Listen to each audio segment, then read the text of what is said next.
Here is a layout of everything you will need to complete this dessert. One thing I forgot to put here, you're also going to need 1/4 cup of white sugar. Okay, now that I have shown you everything you will need to complete this dish, here I have an aluminum pan. We're going to go ahead and get started. Here I'm going to add 3 cans of heavy syrup peaches. For 1 can, I decided to pour off the syrup, but the other 2, I went ahead and added in the syrup. So that's the first step. After you're done adding the peaches, you want to go ahead and add about 2 tablespoons of nutmeg. As you can see here, I'm going to go ahead and add the nutmeg in. I used the ground nutmeg. Then here you can see me add the ground cinnamon, about 2 tablespoons of that. And from there, I'm going to go ahead and add about 1/4 cup of brown sugar. As you can see here, I have vanilla flavoring, so I'm going to go ahead and add about 1 tablespoon of that. I use the cap to measure it, but it's about 1 tablespoon. So go ahead and add that.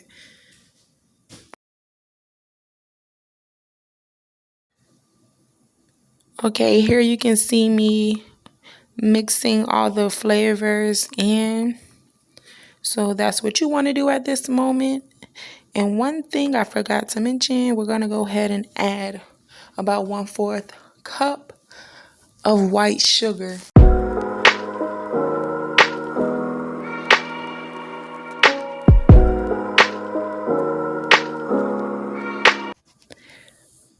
Now I know y'all see that big piece of peach. I guess the machine forgot to cut that up, but I went ahead and cut that into slices. Okay, here is where I actually added the white sugar in, about 1/4 cup, and go ahead and mix that in also.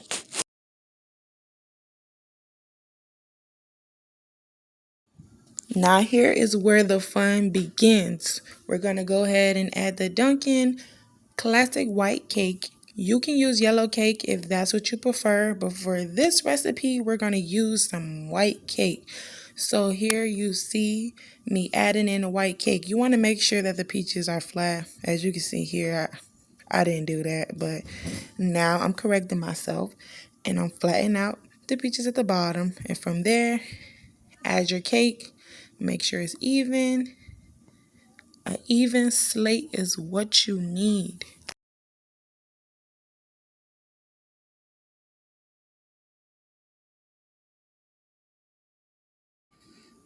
Right here, you can see I'm flattening it out, making it flat so we can go ahead and add our butter. But just make sure that's flat because that's very important. Okay, now it's time to add our butter.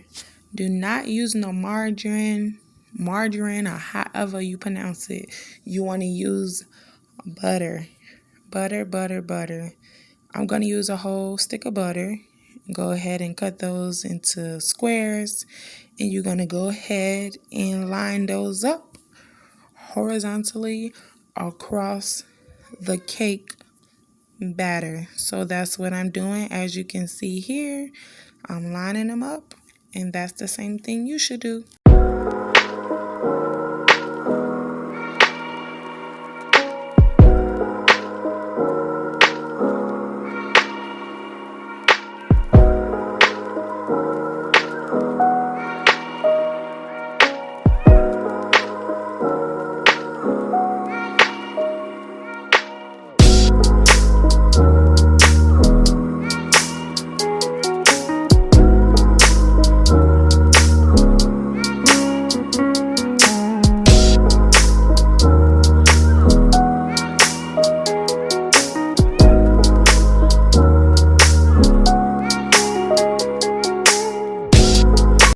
So all in all, this is how the batter should look before you place it in the oven. Don't mind some of the pieces of my butter, okay?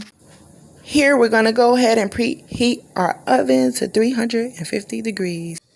Alright guys, so now I pulled it out the oven. I decided to leave it in the oven for 1 hour because I wasn't getting the results I needed, but there you go.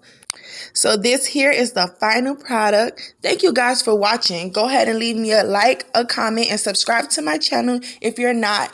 And see you next time. Bye.